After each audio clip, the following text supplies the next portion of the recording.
Hello, happy business owners or those who want to start their own digital marketing company. In today's video, we will consider the typical structure of a digital marketing company, discuss the several models of marketing agencies, and I'll talk about some of the common problems and speed bumps that you might run into while developing a digital marketing agency of your own. But before that, like this video and comment what problems you've encountered while developing your business.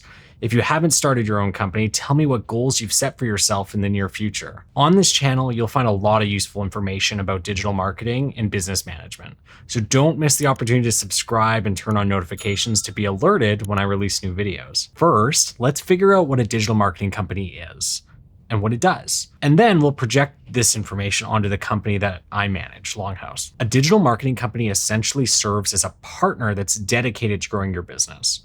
Nowadays, that means the internet. In our case, we also extend this to branding services. Our most common partnerships are with tradesmen like plumbers, electricians, roofers, general contractors, medical professionals, chiropractors, physiotherapists, massage therapists, and laser eye surgeons. In addition, we do a lot of professional services, accounting, lawyers, real estate. Typically, anyone who values their time above $100 an hour is a good fit for a reliable digital marketing partner. Every business can benefit from a variety of services, but usually the primary combination is that a business needs to look great. They have to have a great website, high quality photos, engaging videos, and of course, a strong brand. But once that business looks great, that's half the battle. For these businesses, the main issue is often that people simply don't know that they exist. What we can do when a business looks great is to get it seen by everyone in their target market. We use digital advertising platforms like Facebook, Instagram, TikTok, Reddit, LinkedIn,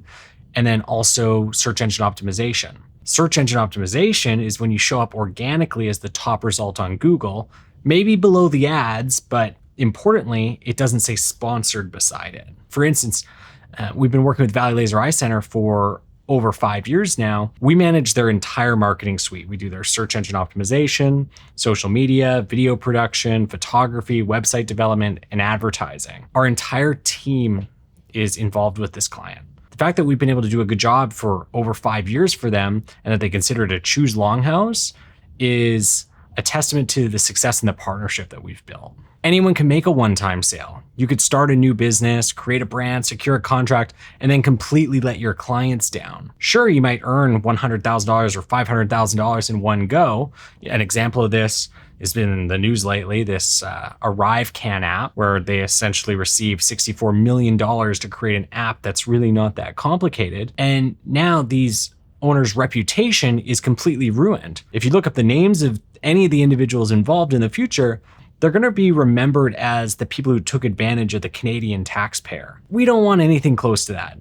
We want to have long-term partnerships with businesses so that we can genuinely help them win. In return, when you make someone money, they keep you hired, which leads to our success over time. But you can't be a lone wolf in this industry. You need a team, and there are two different ways to grow a digital marketing company. As a digital marketing agency that doesn't outsource, you need someone to handle business development and sales. We call that role a growth consultant. Second, you need a project manager, which we call a results manager, and that person bridges the gap between the client and the third role in our business, which is the specialist. The specialist is wholly dedicated to producing high quality work in their area of expertise. For example, we will have a graphic design specialist, a videography specialist, and an advertising specialist. In our business, we made a mistake, a really big one. We bit off more than we could chew early on, and I ended up working 12 to 14-hour days for many years before we solved it. Because I was working so long and so hard and the team was also working so long and hard, we were able to survive it, and we came out on the other side thriving, but it's a level of stress that I wouldn't want to wish on anyone. And if I could go back, I would have done it differently. If I were to advise someone now, which is what this channel is all about, I would specialize in one aspect of digital marketing and grow that out first before branching out. After all, this means you can refine your systems, you can refine your processes, and you can have an easier time onboarding clients. If anyone claims to be a specialist in advertising, SEO, branding, web design, video production, it's not true. You can't. No one is great at all of those things. And in order to get a company that is good at all those things, you need them to have specialists in each of those areas. When we started, we weren't specialists in all of those fields,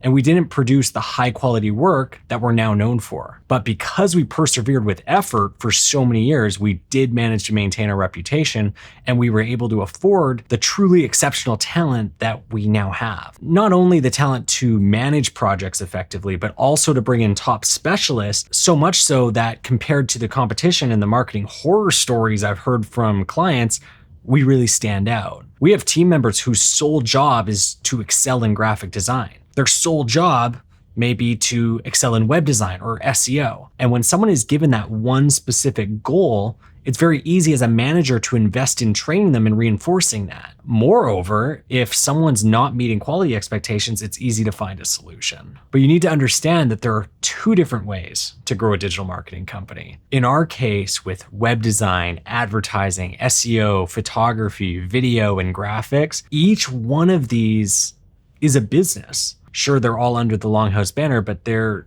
separate businesses. There's some overlap, but the photography business is very different from web design. Making an extra $1,000 or $2,000 on a web design project because you supply photos, in hindsight, probably not worth the stress that it put on the early stages of our business. My time was, and at the time still is, spread thin because we're running 6 or 7 different businesses. There are not many marketing companies that have the structure we have now, which includes growth consultants, results managers, and specialists in this triangle, with support staff assisting all 3 of those roles. This model allows us to work with over a couple hundred businesses a year.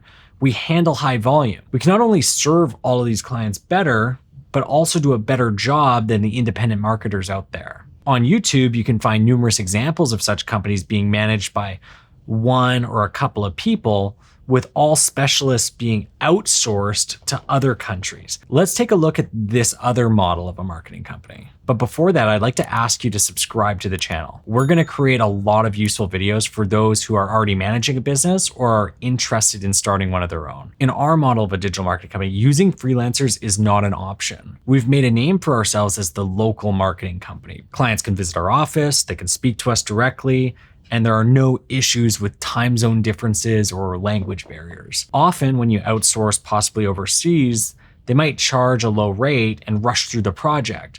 For us, everything we produce represents our reputation, and we're committed to doing the best job possible. If someone excels in one aspect of digital marketing, I would advise them to become an expert in that one thing. You can expand to other services later when you can afford to hire really great talent. Don't jeopardize your business by outsourcing, because your expertise and reputation are intertwined.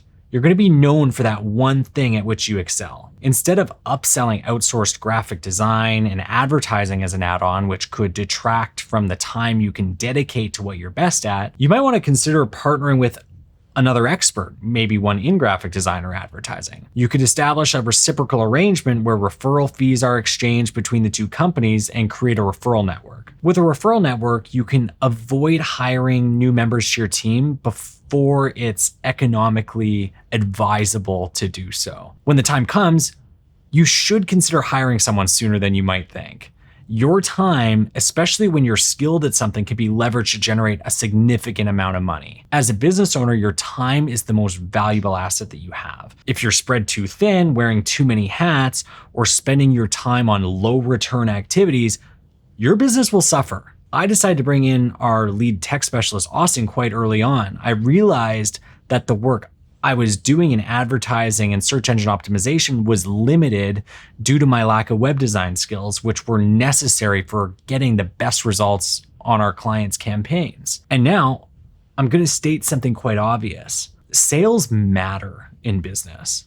Anyone who suggests that sales doesn't matter and that people are just going to know about you and deals are going to close because they see how good your work is, it's wrong. You can't drive a car without an engine. And in business, sales is that engine. It's what keeps the blood pumping. Without money coming in the door, you can't hire. You can't maintain an office. You can't invest in your marketing. Further, sales don't have to be a negative thing. Sales is about offering help. If you believe in your product, you will never feel bad about selling. There are numerous ways to approach sales, such as attending networking events, conducting webinars, reaching out to past clients. You don't need to be pushy when it comes to sales. Focus on taking a genuine interest in the person that you're speaking with. If, as a byproduct of that conversation, there's something in your portfolio of packages that could help them overcome a challenge, then there's an opportunity for a sale. The key to long-term business growth is understanding that life in business is a repeating game. For instance, on TV, Survivor is one type of game where once you're voted out, you lose. You're done. You can't play Survivor again. Business is a different type of game. If you damage your reputation by doing a poor job, that person will never hire you again. On the flip side, if you do a good job, they can continue to hire you repeatedly, making you tons of money. If you do a bad job, they might also tell other people about your poor performance. It's a repeating game, so your reputation matters in business. While constantly working on maintaining your reputation, you as a company owner must consistently check the productivity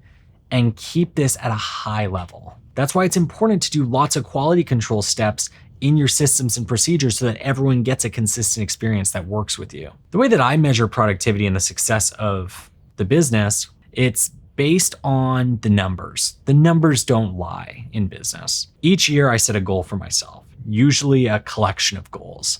For instance, it may be a revenue target. Maybe I want to hit $1 million. I remember when we passed $1 million in sales. That was a target that I wanted to hit, and we exceeded it. At the stage of the business that we're at now with 14 employees, we can run the numbers quarterly. Let's say search engine optimization pulled in $100,000 this quarter as a service. If that dipped by 10% compared to the last quarter, we can compare the numbers and then figure out what's going wrong. You can pull in the department head or the whole department and really dig into problem solving. Recently, what we've been doing is putting people in charge of a portfolio of activities within the business. The people who do a great job get rewarded through praise, more money, any number of things. That's how you run a business, by the numbers. The coolest, but also most unfortunate thing about starting a digital marketing company is that it costs nothing. Most people have a laptop, a computer, a phone, and they can start a digital marketing company. However, this is unfortunate because it means you are going to enter the most competitive industry in the world. You'll face off against thousands of competitors, maybe hundreds in your city alone. It's not for everyone to join such a competitive industry, but in any competitive industry, you'll deserve the Pareto principle phenomenon. 20% of the businesses will secure 80% of the revenue from that market. You'll see this principle most commonly with realtors. There are so many realtors. Look around and you'll see so many different bus benches, but most projects in any given city are going to go to the top 10 realtors. It's the same in digital marketing. If you're just starting in the digital marketing world, find your focus. Treat your customers exceptionally well, and don't worry about the money just yet. Instead, worry about the results that you're getting, and more business will come. Running a company that offers a full range of digital marketing services may not seem that complex, but you need to understand that for me, as the owner of such a company that made that mistake, it's extremely important to provide the highest quality services to clients. In addition, managing personnel, tracking the processes, planning for the future is all very complex, but it is incredibly interesting. If you are just starting out in digital marketing, growing a business, subscribe to this channel. You'll definitely get the information and skills that I've learned over these years. Don't forget to ask your questions in the comments below this video. Let's grow businesses together.